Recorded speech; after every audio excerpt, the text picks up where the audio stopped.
Bien, bonsoir à tous. Je suis Marie-Lou Cameron. Je suis la coordinatrice bilingue des programmes chez Cancer de la vessie Canada. Merci beaucoup de vous joindre à nous ce soir pour notre webinaire intitulé Que contient votre rapport pathologique du cancer de la vessie? Et on est rejoint ce soir par Dr. Dominique Trudel. Donc, je suis très heureuse que vous vous joigniez à nous ce soir pour en apprendre plus et pour vous donner des moyens d'agir grâce à ces connaissances. Chez Cancer de la vessie Canada, nous croyons que l'éducation peut contribuer à améliorer la qualité de vie des personnes atteintes par le cancer de la vessie. D'accord. Donc, avant de commencer la séance ce soir, rappelons-nous de quelques petites consignes. Vos micros et caméras resteront éteints pendant toute la durée de la session ce soir. Cependant, nous aimerions savoir qui est avec nous aujourd'hui. Donc, si vous êtes confortable, vous pouvez partager votre nom et dans quel coin, dans quelle région vous êtes, si vous le souhaitez, dans le chat. N'oubliez pas que le contenu des webinaires est destiné uniquement à l'échange d'informations et ne doit pas être considéré comme un avis médical. Demandez toujours à votre médecin et ou à votre urologue pour votre traitement unique à vous. Si vous avez des difficultés, je vais surveiller le chat et ça me fera un plaisir de vous aider s'il y a quoi que ce soit. Donc, maintenant, je vais passer la parole à Alain Bergeron, qui est un membre de notre CA, pour continuer l'animation de ce webinaire. Merci Alain. Merci Marie-Lou. Eh bien, bonsoir tout le monde. Je m'appelle Alain Bergeron. Je suis bénévole pour Cancer de la vessie Canada depuis 2018 et je suis notamment le responsable de la marche contre le cancer de la vessie de la ville de Québec et je suis aussi le responsable du groupe de soutien pour francophones qui se réunit une fois par mois sur Zoom. Et comme Marie-Lou l'a mentionné, je suis aussi depuis peu membre du conseil d'administration de Cancer de la vessie Canada. Maintenant, j'ai l'honneur de vous présenter notre conférencière de ce soir. Il s'agit de la docteure Dominique Trudel, qui est uropathologiste au Centre hospitalier de l'Université de Montréal, c'est-à-dire le CHUM. Elle est donc une pathologiste spécialisée en cancer urologique et elle est aussi, en plus, clinicienne-chercheur au Centre de recherche du CHUM, où elle conduit des recherches visant notamment sur les corrélations entre la morphologie, les altérations moléculaires et le pronostic des cancers urologiques. Ce soir, Dr. Trudel va nous parler de l'interprétation d'un rapport de pathologie et elle va nous expliquer dans un langage un peu plus simple les termes et les informations importantes qu'on retrouve dans un rapport de pathologie d'un cancer de la vessie. Alors, merci beaucoup, Dr. Trudel, d'être parmi nous ce soir. Et maintenant, je vous laisse la parole. Ça me fait un immense plaisir d'être ici ce soir. En fait, je suis pathologiste, donc je ne rencontre pas de patients activement, mais j'ai pour mon dire que je connais pas mes patients personnellement, mais je les connais tous intimement. Et je suis tout à fait consciente là, que derrière chaque lame de microscope se trouve quelqu'un qui a une histoire, puis ça me fait plaisir. Ça me fait plaisir là, de vous partager ce que je connais du cancer de vessie pour vous aider dans vos trajectoires. Que contient votre rapport pathologique du cancer de la vessie? C'est une présentation que j'ai modifiée, que j'ai adaptée à partir de celle que Dr. David Berman a présentée là, plutôt au mois de juin cette année en anglais. Qui a été présenté aussi qui a été préparé aussi par Grace Bowery, qui est une étudiante en soins infirmiers. Et aujourd'hui, on va quand même avoir un focus là, sur le cancer qui n'infiltre pas le muscle, donc le non-muscle invasive bladder cancer. Si vous avez vu ça passer, là, on va vous expliquer aujourd'hui qu'est-ce qui est non-invasif puis qu'est-ce qui est invasif par rapport au muscle. Alain a bien décrit qui je suis. Alors, je vous épargne en fait la liste des chapeaux que je porte. Mais je vais commencer en vous demandant en fait, savez-vous qui c'est c'est qu'est-ce que ça fait un pathologiste? Parce que quand je rencontre des gens dans mon quotidien, en général, si je leur dis qu'est-ce qu'est un pathologiste, ce qu'ils voient, c'est ça. C'est CSI, les gens plus âgés vont me parler de Quincy. Et le réflexe que les gens ont, c'est oh, mais tu travailles avec des morts. Mais non, tous mes patients ou presque sont vivants parce que je ne fais pas de pathologie autopsique. Donc, un pathologiste, dans la vraie vie, à l'extérieur de la télévision, qu'est-ce que c'est? C'est un médecin spécialiste qui va faire un examen macroscopique. Macroscopique, ça, c'est un grand mot pour dire qu'on regarde qu'est-ce qui a été enlevé. Mais vous allez voir ça dans les sections de votre rapport de pathologie macroscopie. Donc, on commence par regarder, on prépare pour mettre au microscope. Et là, on va regarder de quoi ça a l'air, soit des biopsies, comme par exemple quelque chose qu'on peut resséquer à partir d'une cystoscopie, ou une biopsie de prostate, par exemple, ou quand on fait des chirurgies. Donc, si quelqu'un décide que votre vessie a atteint sa date d'expiration et que vous devez vous en départir, subir une chirurgie, mais la vessie, elle n'est pas jetée, elle vient dans les mains du pathologiste pour un examen en premier vue, en premier à vue de nez, pour en faire des lames de microscope. Donc, c'est nous qui posons les diagnostics. Et grosso modo, ce que ça veut dire, c'est que tout ce qui n'est pas des poils ou du liquide, et encore, certains d'entre vous ont probablement eu des cytologies urinaires. Donc, tout ce qui n'est pas des poils ou du liquide avec des nuances, qui sort de votre corps dans un contexte médical, ça passe par chez nous. Donc, dans la vraie vie, ça ressemble plutôt à ça.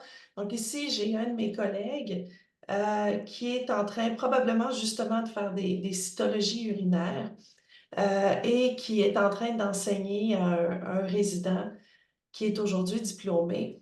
On voit avec le microscope, mais maintenant, on CHUM, toute la pathologie, en fait, a été digitalisée. Donc, nos bureaux ont plus d'écrans que d'oculaires de microscope. Et ça facilite le travail et c'est quand même vraiment intéressant de voir les choses en grandeur nature sur nos écrans d'ordinateur. Donc, comment on devient pathologiste? Parce qu'en fait, c'est ça, c'est pas, on n'apprend pas sur un coin de table à lire qu'est-ce qu'il y a dans votre biopsie. En fait, on commence par faire des études médicales. C'est à peu près 5 ans, là, dépendant des programmes, dépendant des universités. Donc, à peu près 3 ans sur les bancs d'école. Après ça, on a 2 ans de stage avec les patients. Ça, on appelle ça l'externat. Et ensuite, on a la résidence qui dure 5 ans. Et là, on fait 6 mois de stage avec les patients. Et ensuite, 4 ans et demi de microscopie. Et là, au travers de ça, en fait, il y a un examen final qui est administré par le Collège royal des médecins et chirurgiens du Canada. Donc, c'est vraiment quelque chose qui est encadré. C'est pas quelque chose qui est simple à apprendre parce que sinon, ça prendrait pas 10 années de médecine. Mais ça nous permet d'être capable d'analyser vos biopsies et d'analyser vos chirurgies. Mais là, vous n'êtes pas venu ici pour entendre parler de mon parcours scolaire puis de savoir qu'est-ce qui se passe dans votre rapport de pathologie dans le cancer de la vessie. Donc, le cancer de la vessie, ça commence souvent avec du sang dans les urines ou des douleurs quand on urine. Évidemment, quand on voit du sang dans les urines, il faut quand même avoir le réflexe d'aller voir son médecin. C'est pas si évident que ça. Il semblerait que les gens ont plus tendance à aller voir les médecins quand ils ont du sang dans les selles que quand ils ont du sang dans les urines. Et pourtant, donc le sang dans les urines, c'est aussi très important. Puis la douleur quand on urine, ça en général, j'imagine que les gens ont tendance à aller voir leur médecin parce que c'est quand même assez fréquent dans une journée et c'est très dérangeant. Donc, une fois que le médecin a décidé soit de vous référer à un neurologue ou de faire des cytologies urinaires, vous allez probablement avoir été amené en cystoscopie. Donc, en cystoscopie, on prend une caméra et on met la caméra dans l'urètre jusqu'à la vessie. Ici, c'est une image d'homme. En fait, c'est pas pour rien parce que le cancer de la vessie, ça a tendance à toucher plus les hommes que les femmes. Pour des raisons certaines raisons historiques d'exposition à des produits chimiques qui sont en train vraiment de diminuer. Mais il y a des raisons qu'on ne comprend pas encore. Puis les cancers de vessie chez les hommes et chez les femmes seraient légèrement différents. Puis c'est un nouveau domaine de recherche là, qui est en train d'émerger, où est-ce qu'on réalise qu'il y a probablement quelque chose là à aller chercher au point de vue des traitements. Donc, au bout de la caméra, évidemment, au bout du résectoscope, il y a une caméra et il y a une anse métallique qui permet d'aller enlever la tumeur s'il y en a. Si on enlève la tumeur, si ça sort du corps, ça vient au pathologiste. Donc, nous, comme pathologistes, la première question qu'on se pose, c'est bénin ou malin. Donc, est-ce qu'il y a du cancer ou il n'y a pas de cancer? Évidemment, s'il y a du cancer, ça peut avoir un impact sur la survie, hein, parce qu'il y a des gens qui décèdent du cancer. Mais dans le cancer de la vessie, c'est très dépendant du stade, donc de jusqu'où il y a de la tumeur. Et on va voir ça tout à l'heure, qu'est-ce qui est le stade dans le cancer de la vessie. Quand c'est bénin, évidemment, la plupart du temps, ça n'a pas d'impact sur la survie, même si c'est une masse, parce qu'il peut y avoir des masses dans la vessie qui sont absolument pas du cancer. Et quand c'est bénin, il y a vraiment plusieurs types de bénin, donc il y a plusieurs mots qui sont utilisés. Les mots du cancer, en général, on a cancer, carcinome et malin. C'est les trois mots qui sont le plus souvent utilisés pour décrire le cancer de la vessie ordinaire dans un rapport de pathologie. Ça, ce que ça veut dire, c'est que vous avez trois mots à retenir. Puis si vous ne voyez pas ces mots-là dans votre rapport, évidemment, sauf s'il est écrit absence de carcinome, mais si vous ne voyez pas ces mots-là dans votre rapport de pathologie, c'est qu'on n'a pas trouvé de cancer dans votre vessie. Il y a juste trois mots à se souvenir: cancer, carcinome et malin. Mais là, s'il y a du cancer, moi, mon travail n'est pas fini. Là. Mon travail serait très simple s'il fallait juste que je dise il y a du cancer, il n'y a pas de cancer. Après ça, s'il y a du cancer, il faut que je détermine si le cancer est agressif ou non, parce que c'est ça qui va orienter les traitements. Pour déterminer si le cancer est agressif ou non, j'ai plusieurs armes. Puis là, pour mieux comprendre qu'est-ce que je peux utiliser, je vais faire des comparaisons avec l'armée. Parce qu'en général, l'armée, on comprend bien qu'est-ce que c'est. Hein? Tout le monde a joué au G.I. Joe quand il était petit, tout le monde a joué à Risque. Donc, ce qu'on veut savoir, en fait, c'est quelles armes sont en possession de l'armée. Est-ce que notre armée ou notre cancer, finalement, c'est des bandits armés avec des machettes qui se promènent dans des rues et qui n'iront pas très loin, ou ils ont l'arme nucléaire? Puis tout ce qu'il y a entre les deux. Est-ce qu'ils ont des F-18? Qu'est-ce qu'ils ont?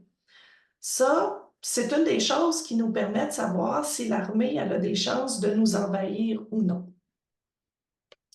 L'autre chose qu'on peut utiliser pour savoir si l'armée a des chances de nous envahir, c'est quels territoires sont occupés par l'armée.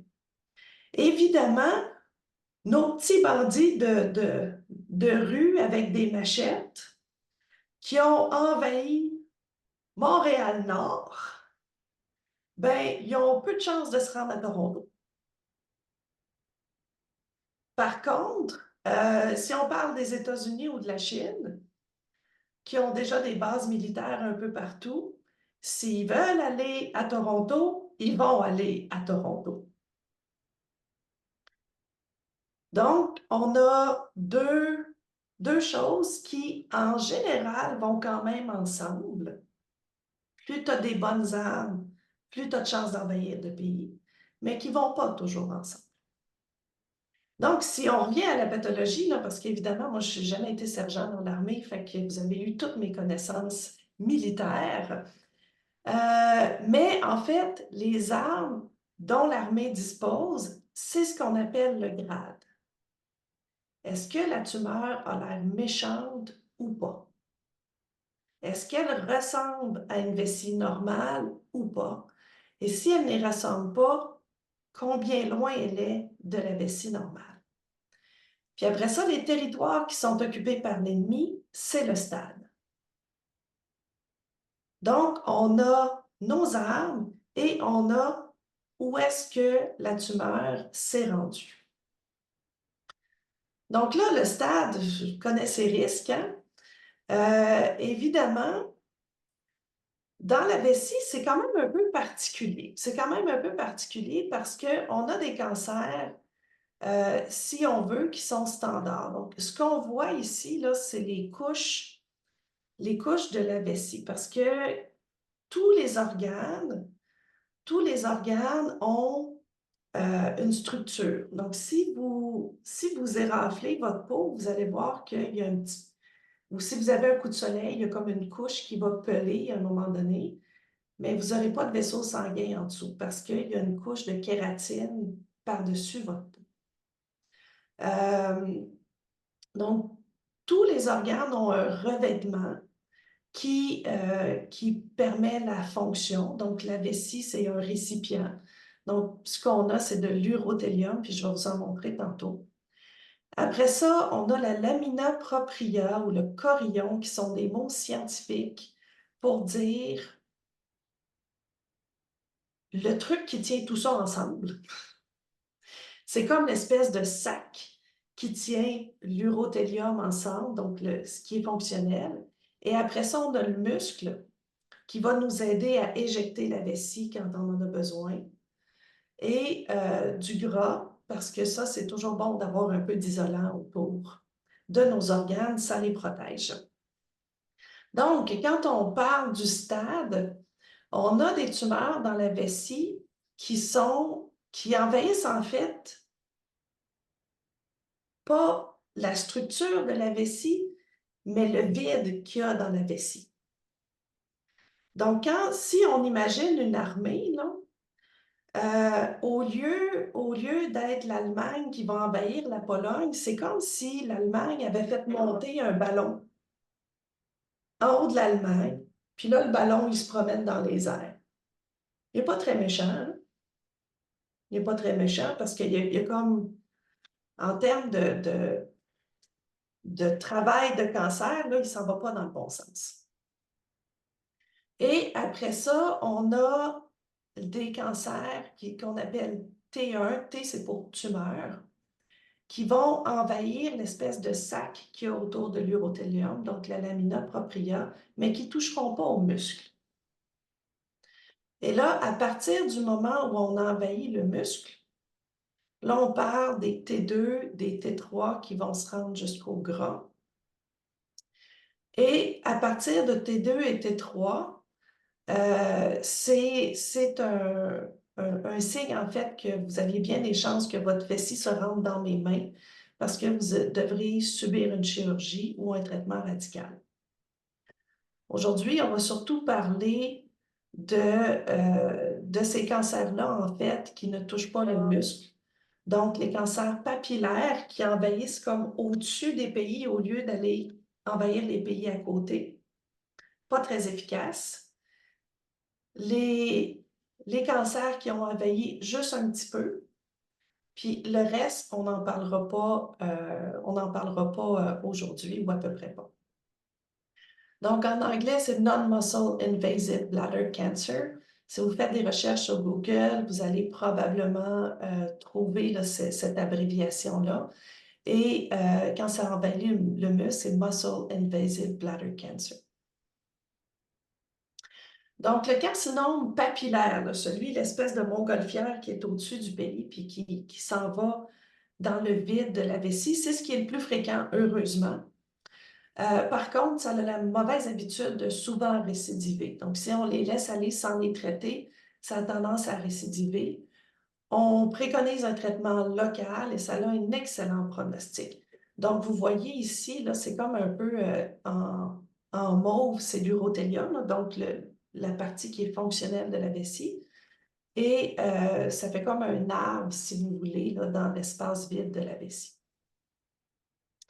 Puis là, je vais vous montrer des images histologiques juste parce que moi, je trouve ça beau, les images histologiques, puis ça aide à comprendre aussi.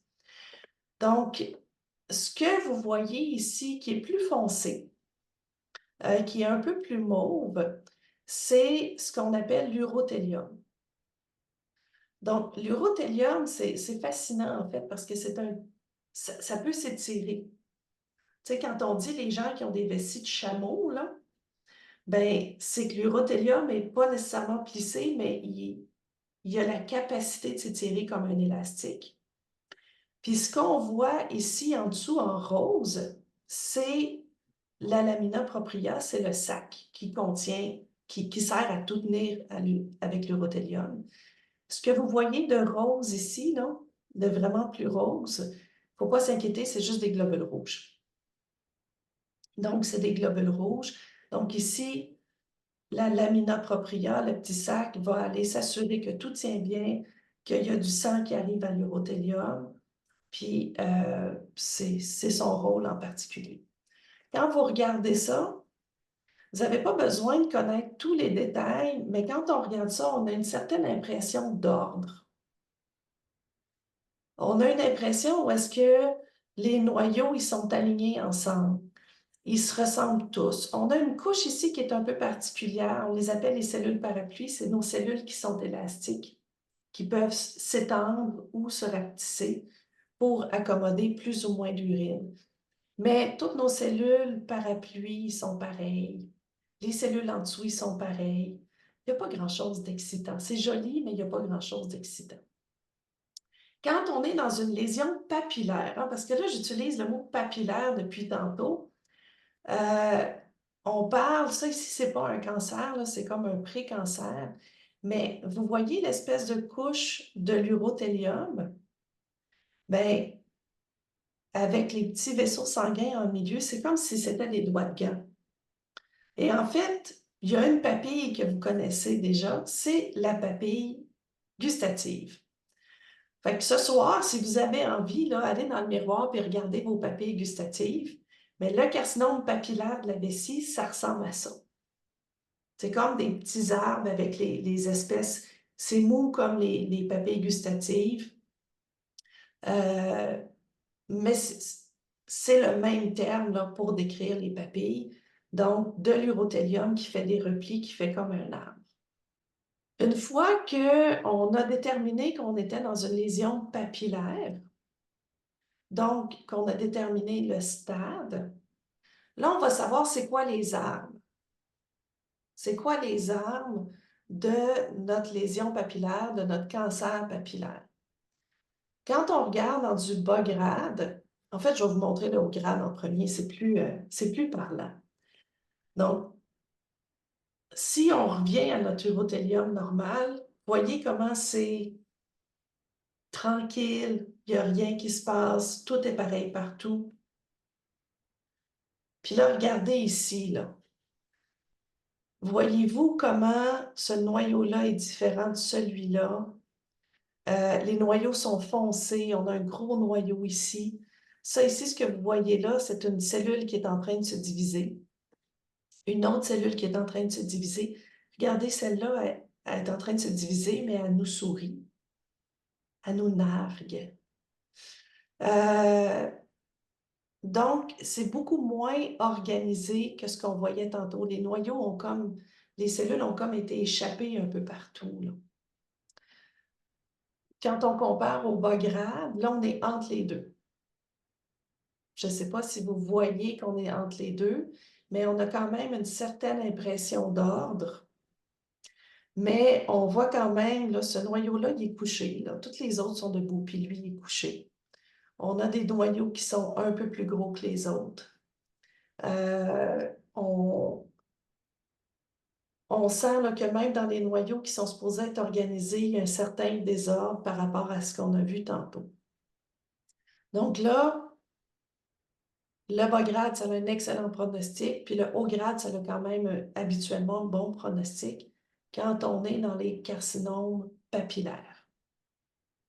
Donc, ce que vous allez voir dans votre rapport de pathologie, c'est carcinome urothélial pour l'urothélium, donc le revêtement de la vessie, carcinome urothélial papillaire de bas grade ou carcinome urothélial papillaire de haut grade.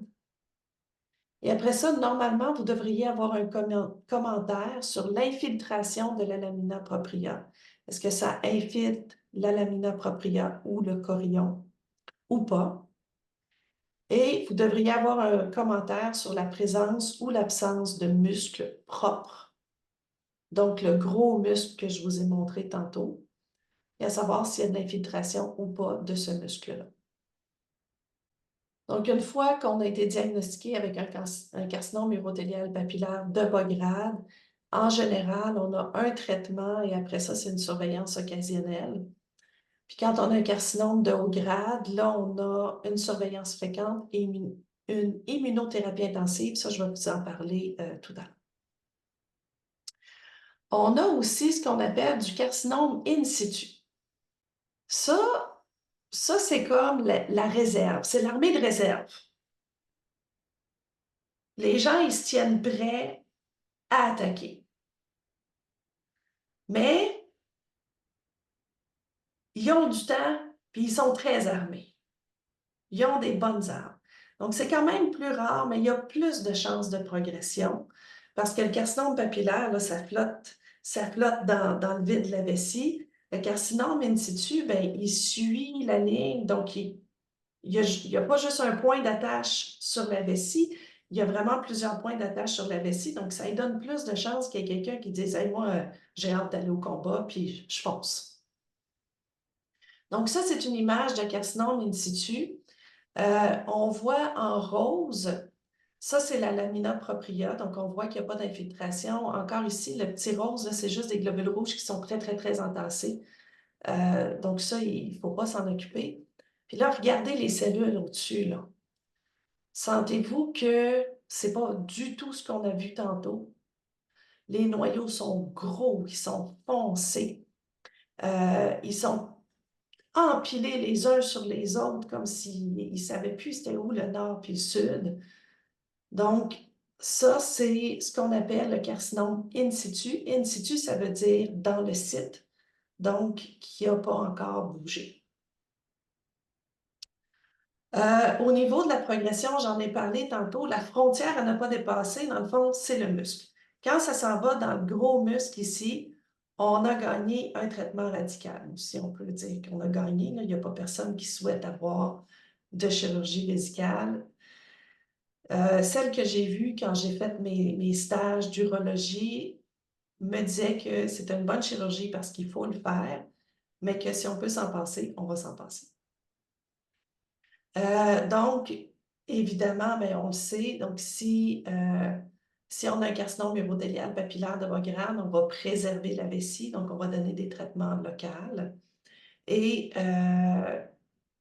même chose là, pour le carcinome urothélial in situ.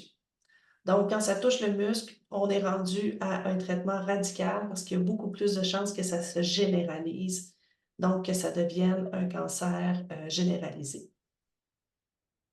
Je vous montre une photo de muscle envahi. La photo n'est pas très au point, mais on voit ici l'urothélium. Curieusement, là, c'est normal.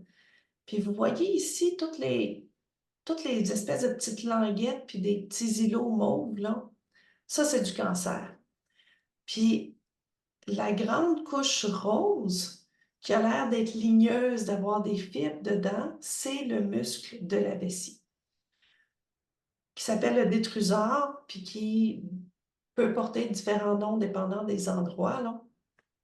Détrusor ou trigone.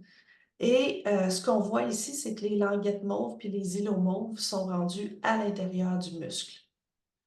Donc ça, c'est signe qu'on est rendu à avoir un traitement radical parce qu'on a plus de chances que le cancer se généralise. Mais là, il y a des risques de progression. Je ne donnerai pas de chiffres ici. Là. Je ne pense pas qu'on on est dans un contexte de donner des chiffres, mais je vais vous donner une idée avec chaque cancer qui n'envahit pas le muscle, parce que ceux qui ont déjà envahi le muscle, bien, on a déjà gagné notre traitement radical. Donc, les autres, c'est quoi les risques de progression, puis qu'est-ce que ça oriente là, vers les traitements? Avant de passer à cette section-là, je voulais juste vous rappeler, en fait, que vous vous souvenez, moi, ça m'a pris 10 ans d'études, de devenir pathologiste pour apprendre à distinguer les différents cancers dans les différents organes. Mais les urologues, là, ça leur a pris 10 ans à apprendre les nuances associées au traitement puis aux chirurgies.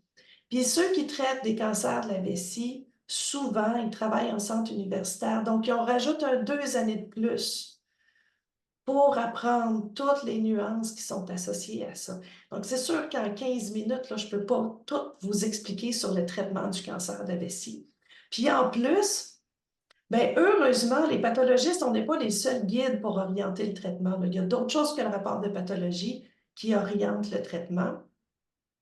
Donc, ce qui est présenté ici ne peut pas être nuancé. Puis, je ne peux pas discuter du traitement d'une personne sans avoir lu son dossier médical en entier.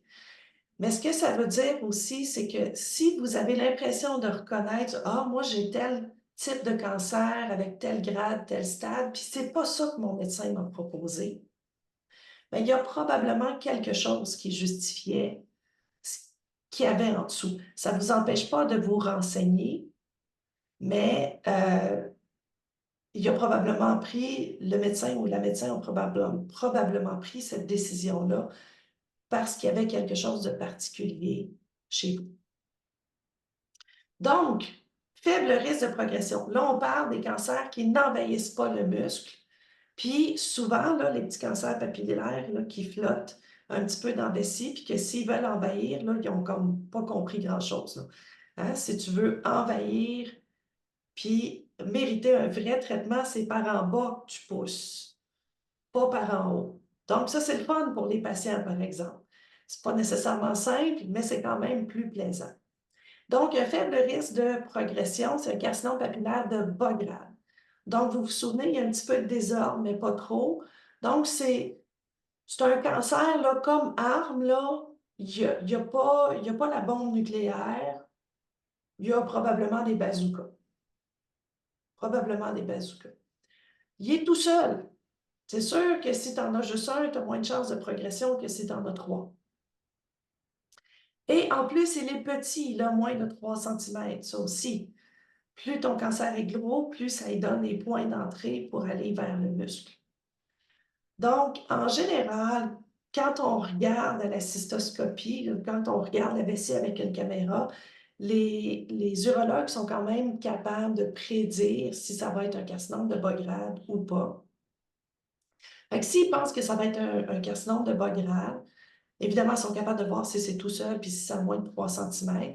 Ils vont donner une dose de chimiothérapie dans la vessie dans les 24 heures qui suivent la résection de cette lésion. Puis ça permet, parce qu'évidemment, quand on résèque, là, c'est... tu sais, quand on bûche du bois, là, il y a toujours des éclisses qui partent à droite puis à gauche. Là, mais quand on résèque la tumeur, ben, on ne veut pas, ben, il peut y avoir des cellules qui vont flotter dans la vessie, ou il y en a déjà parce que le cancer, il flotte dans la vessie. Donc, on veut éviter que ces cellules-là se déposent puis refassent des tumeurs. Donc, on donne une dose de chimiothérapie à l'intérieur de la vessie dans les 24 heures suivant la résection. Après ça, on a des risques de progression intermédiaires plus faibles. Donc, on n'a pas de carcinome in situ. Vous vous souvenez, le carcinome in situ, c'est comme l'armée de réserve, là, puis ils sont prêts, ils sont primés, ils sont bien armés, ils ont des bonnes munitions. Donc, quand on n'en a pas, on a quand même moins de chances que ça progresse. On a un carcinome papillaire encore de bas grade, mais celui-là, par exemple, il a déjà récidivé ou il y a plus que 3 cm. Donc, c'est sûr qu'un cancer qui a déjà récidivé a quand même plus de chances de récidiver. mais c'était un bas grade, puis c'est redevenu un bas grade. Donc, c'est le même genre d'armes. Ils n'ont pas acheté des F-18 des États-Unis pour s'en venir envahir tout le monde. Ils ont gardé la même chose que ce qu'il y avait. Donc, s'il y a moins d'une récidive par année, on recommande encore une dose de chimiothérapie intravésicale. Et ça peut être quand même traité comme un bas risque si les récidives sont tardives, puis s'il y a moins d'une récidive par année. Donc, évidemment, plus ça prend du temps avant de récidiver, plus on peut se dire que la maladie est lente, puis elle n'a pas beaucoup de chances de progresser. Le risque de progression intermédiaire 2, encore une fois, on n'a pas de carcinome in situ. Donc, on n'a pas notre armée de réserve qui sont bien primées. Mais là, on a un carcinome papillaire de haut grade.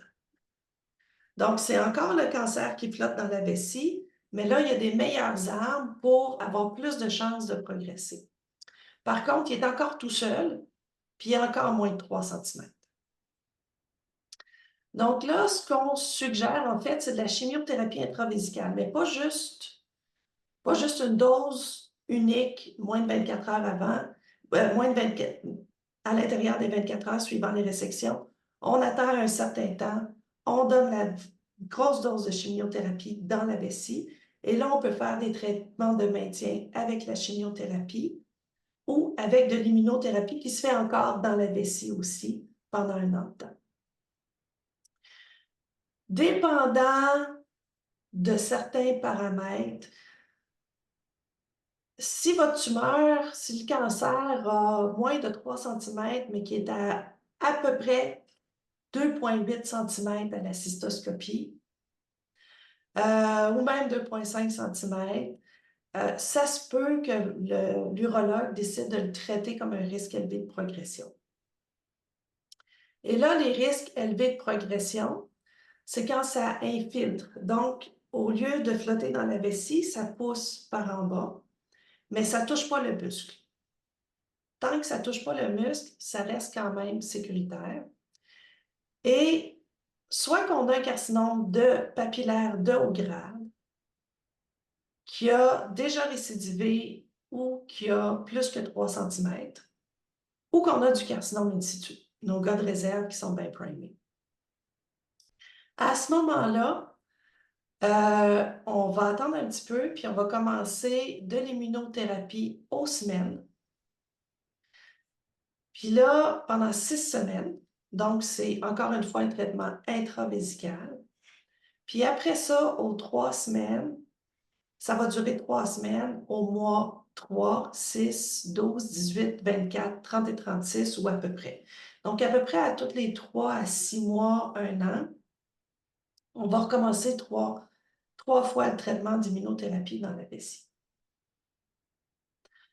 Donc, je vous ai laissé un peu de temps pour poser des questions, mais je vous encourage à consulter en fait le site de Cancer de la vessie Canada et mypathologyreport.ca.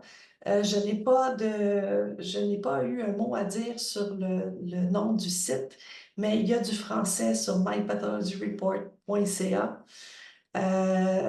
Donc, j'imagine que vous connaissez déjà Cancer de la vessie Canada, mais mypathologyreport.ca, en fait, c'est un site qui vulgarise qu'est-ce qu'il y a dans les rapports de pathologie. Donc, vous allez trouver une section sur les cancers de la vessie, un peu, si vous voulez, là, des choses que je vous ai dites aujourd'hui, pas sur les traitements, mais sur comment interpréter ce qui se passe dans votre rapport de pathologie puis dans votre corps. Donc, avez-vous des questions? En tout cas, merci beaucoup, Dr. Trudel, pour cette présentation très claire. Je pense que vous avez bien présenté en imageant avec les soldats et tout ça, avec les analogies avec l'armée. Alors, ben oui, exactement. Est-ce qu'on a des questions? Je vous invite à écrire vos questions dans le chat et puis je pourrais les lire. Peut-être en attendant que les gens écrivent leurs premières questions, je vais peut-être commencer avec une première question. Est-ce que les questions viennent d'autres présentations qui ont été faites avant? Est-ce qu'il y a plusieurs spécialistes qui évaluent un rapport les échantillons ou s'il y a seulement un pathologiste qui regarde les échantillons? Ben, en fait, de plus en plus aujourd'hui, puis là, ça commence à arriver en vessie, de plus en plus, bon, il y a le pathologiste qui va regarder l'échantillon au microscope. Euh, il y a souvent un résident, donc un apprenti pathologiste qui va regarder les lames pour apprendre. Mais de plus en plus, on fait affaire avec des spécialistes en biologie moléculaire, des spécialistes cliniques en biologie moléculaire. En fait, c'est aussi mon métier d'être pathologiste moléculaire. Donc, ce qu'on fait, c'est qu'on prend les tumeurs et là, au lieu de les regarder au microscope, on broie les tumeurs, on sort l'ADN, l'ARN des tumeurs. Donc, l'ADN et l'ARN, c'est le code qui permet de dire, en fait, c'est la clé du budget pour acheter les armes. Bon, l'ADN, c'est ça qui dit, ouais, t'achètes un F-18. Donc, après ça, on met l'ADN dans des séquenceurs et là, on interprète pour trouver s'il y a des altérations qui disent, en fait, qui disent, ah ben là, j'ai eu du budget pour acheter un F-18, mais l'information a coulé, puis là, je suis capable de traiter tes F-18 avec une thérapie ciblée. Donc, ça commence de plus en plus là, à partager l'information, mais les spécialistes cliniques en biologie moléculaire au Québec ne signent pas les codes tout seuls, ils signent avec les pathologistes aussi. Donc, il y a toujours un pathologiste qui vérifie cette information-là. OK. Merci. On a des questions maintenant. Une question de Philippe qui demande que signifie un carcinome urothélial papillaire de bas grade avec des foyers de haut grade? Alors là, Philippe, vous rentrez dans une controverse qui n'est pas nécessairement facile à résoudre. En fait, c'est que il peut y avoir dans notre carcinome papillaire qui flotte dans la vessie, une zone où les cellules ont eu comme cas de dire, ben, toi, achète des F-18. Puis ce qui arrive, c'est on ne sait pas en fait, ça en prend combien de F-18 pour coter comme complètement comme un carcinome papillaire de haut grade. Donc, quand le pathologiste dit, ben, globalement, j'ai une lésion qui est de bas grade, mais j'ai une petite zone où là, j'ai du haut grade, ce qu'il fait, en fait, c'est qu'il indique à l'urologue, mais vois-tu, globalement, c'était du bas grade, tu as une zone de haut grade. Dépendant du reste du dossier médical, dépendant du reste de l'histoire, tu peux décider de le traiter comme un bas grade ou tu peux décider de le traiter comme un haut grade. Mais on s'entend que le risque, tu sais, je dis souvent que mon métier, en fait, c'est les maladies, c'est des spectres. Là. Les maladies, c'est toujours des spectres. Un cancer commence pas avec une tumeur de 5 cm en partant. Un cancer commence par des altérations, ça grandit. Puis nous, notre travail, c'est d'essayer de mettre des limites pour savoir on rentre dans quelle catégorie de traitement. Parce que il y a une certaine limite à individualiser le traitement. Il faut quand même avoir des lignes directrices pour dire ça va ici. Mais en ayant des caractérisations comme ça, probablement que le pathologiste a voulu éviter que cette personne-là soit d'emblée traitée comme un haut grade. Voilà. Donc, mais c'est un sujet qui est très controversé actuellement. Là, les pathologistes discutent énormément de c'est quoi le seuil pour dire, ben ça, il y a assez de F-18 dans ce cancer-là. Là, C'est un haut grade. Mhm. OK, merci. Une question de Patrick maintenant. Que veut dire présence d'une différenciation glandulaire focale? En fait, le cancer de la vessie, j'en ai pas parlé, non? Mais c'est un cancer qui peut prendre différents aspects. Donc, l'urothélium, par moment, va ressembler à de la peau. Ça, on appelle ça une différenciation malpighienne ou épidermoïde, ou de la métaplasie malpighienne, épidermoïde. Euh, donc là, ça ressemble à de la peau. D'autres fois, ça va ressembler à des glandes, un peu comme un intestin. Les glandes, en fait, c'est tout ce qui sécrète des produits à l'extérieur du corps. Vous avez des glandes salivaires. Tu sais, si vous taponnez ici, là, vous allez sentir la salive sortir, mais c'est des glandes qui vont produire la salive. Donc, quand on a une différenciation glandulaire focale, ce que ça veut dire, en fait, c'est que focalement, dans le cancer, on a vu des glandes, même si c'est un cancer de la vessie. OK, merci. Mélanie qui demande qu'est-ce que haut grade avec caractéristiques de Variant en I. variant en I? Ça aussi, c'est complexe. Ça aussi, c'est complexe parce que le cancer de la vessie, en fait, quand il infiltre, il peut, il peut infiltrer, comme on dit, gros gens comme devant ou infiltrer avec tambours et trompettes.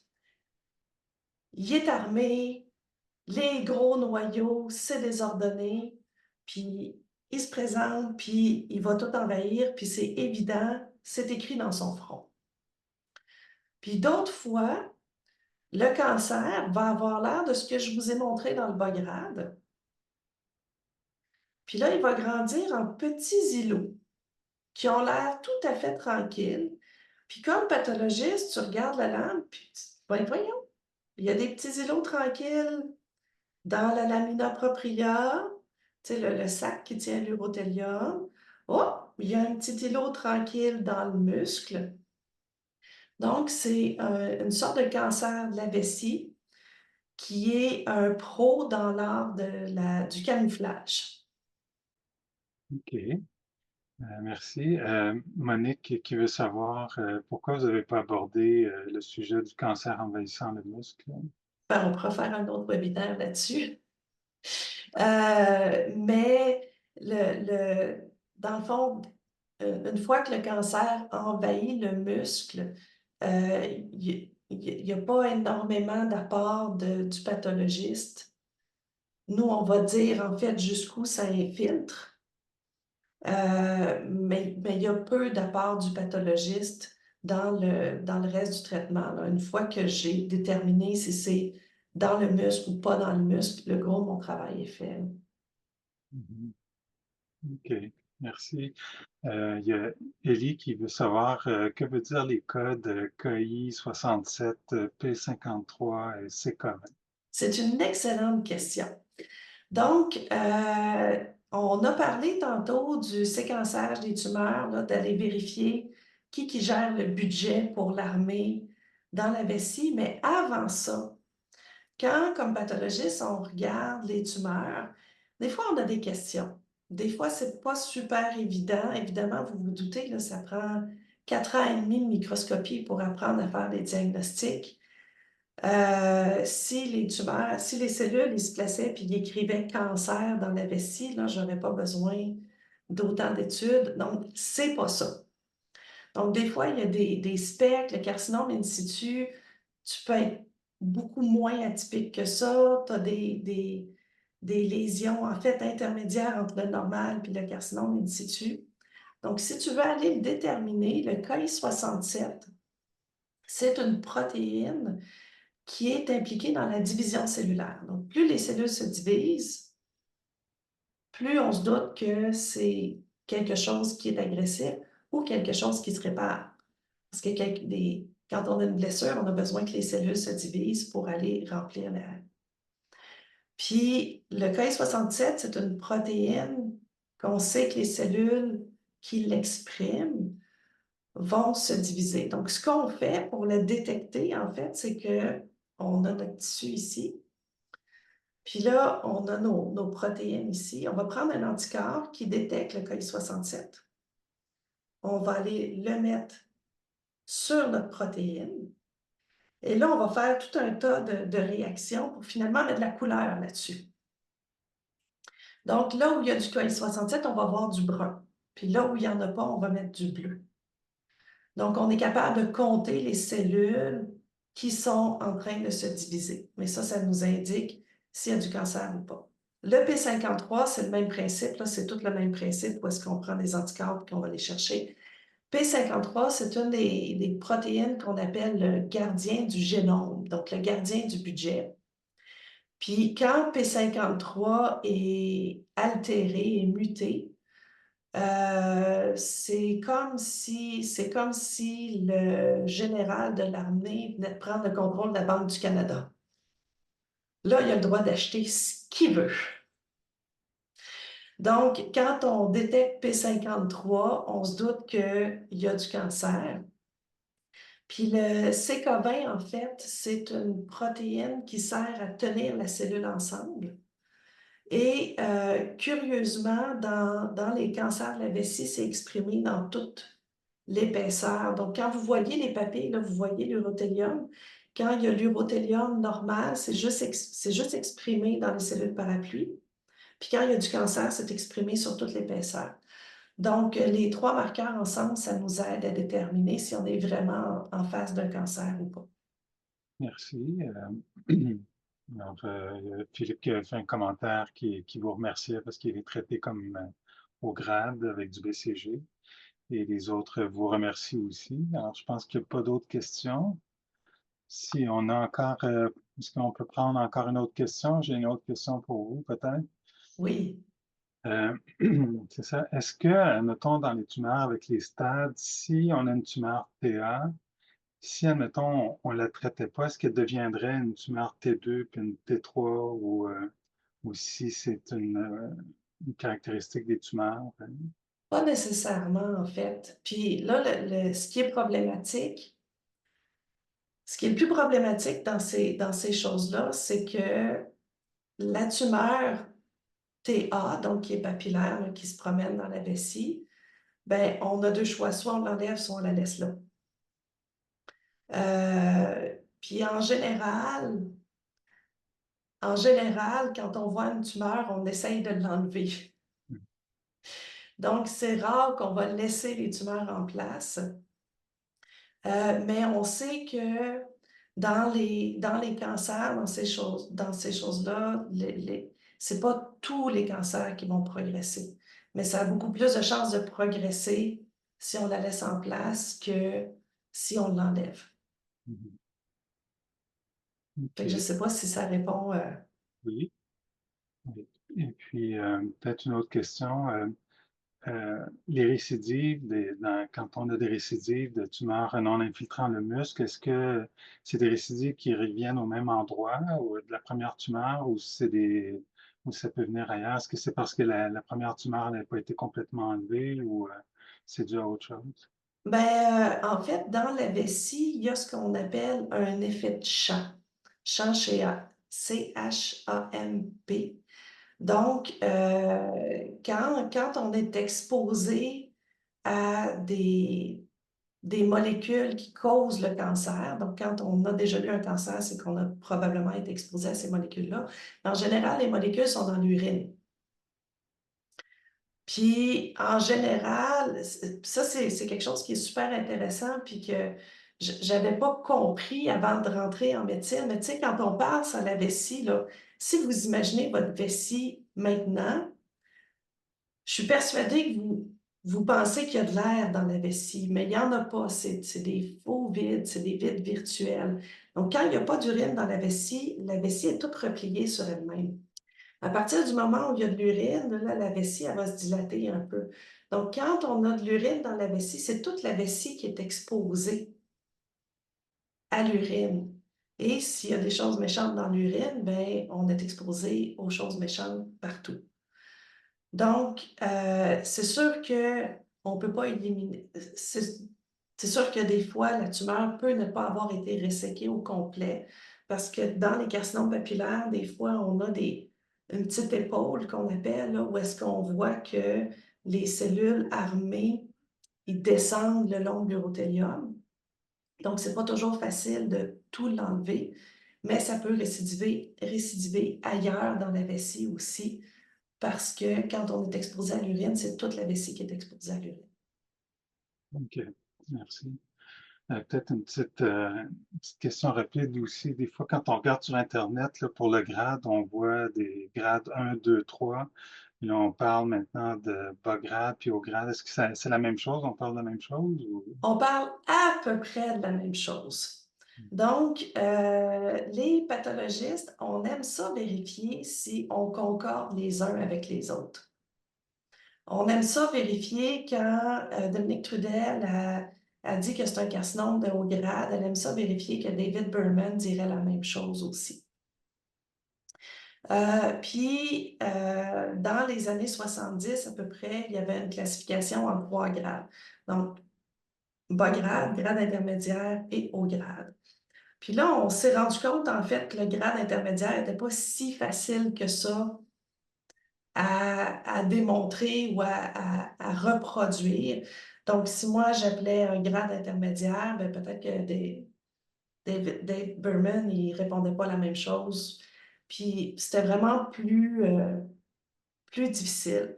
Donc là, il y a des gens qui ont inventé un système où là, on divisait ça en deux, tout simplement, pour que ce soit plus facile de mieux traiter les patients parce que quand tu dis bas grade, mais c'est plus sûr que c'est un bas grade que quand tu dis que quand tu sépares en deux. Donc, puis il y a un certain retour vers il y a un certain retour en fait vers la classification en 3 grades. Il y a des gens qui, dans certains cas, on a parlé tantôt du cancer de bas grade avec foyer de haut grade. On a aussi des fois, c'est des hauts grades, mais on n'y trouve pas. Ah, je sais que c'est un haut grade, mais j'ai pas l'impression qu'il est si agressif que ça. Ben, on va dire que c'est un haut grade, mais anciennement de grade 2 pour orienter l'urologue. OK. Merci bien pour toutes ces réponses. Alors, comme il n'y a pas d'autres questions, puis on arrive presque à 8 heures, alors on va mettre fin à la séance de ce soir. Alors, merci beaucoup, docteur Trudel. On espère que que tout le monde, vous avez apprécié cette session. Maintenant, j'ai quelques annonces importantes à faire. Le 16 juillet, nous organisons un webinaire sur le crédit d'impôt pour personnes handicapées pour les patients atteints de cancer de la vessie. Et puis, c'est l'infirmière Madame Valérie Chaplin qui va se joindre à nous et elle va nous expliquer en détail comment, aux patients et aux professionnels de santé, comment remplir le formulaire pour obtenir le crédit d'impôt. Le 6 août, nous organisons aussi avec notre partenaire QCRO un webinaire intitulé Participer à un essai clinique, une option pour moi. Ce webinaire sera animé par Madame Catherine Vessier, gestionnaire de projet sensibilisation recherche clinique chez QCRO. Le but de ce webinaire sera de démystifier la participation aux essais cliniques et de connaître les services pour trouver un essai clinique au Québec. Dans le chat, Marie-Lou va partager le lien pour vous inscrire au prochain webinaire, ainsi qu'un lien pour un petit sondage de satisfaction au sujet du webinaire de ce soir. Si vous avez besoin de services adaptés pour répondre à ce sondage ou si vous avez d'autres commentaires ou questions, veuillez nous contacter au 1-866-674-8889 ou nous envoyer un courriel à info@cancerdelavessie-canada tout ensemble.org. Je pense que Marie-Lou va mettre l'adresse courriel dans le chat. Un enregistrement du webinaire de ce soir sera disponible sur notre site Web et notre chaîne YouTube dans les prochaines semaines. Encore une fois, merci énormément à Dr. Trudet pour sa présentation et ses réponses à nos questions. Et merci à tous d'être venus à cette session. Passez une excellente fin de soirée. Merci.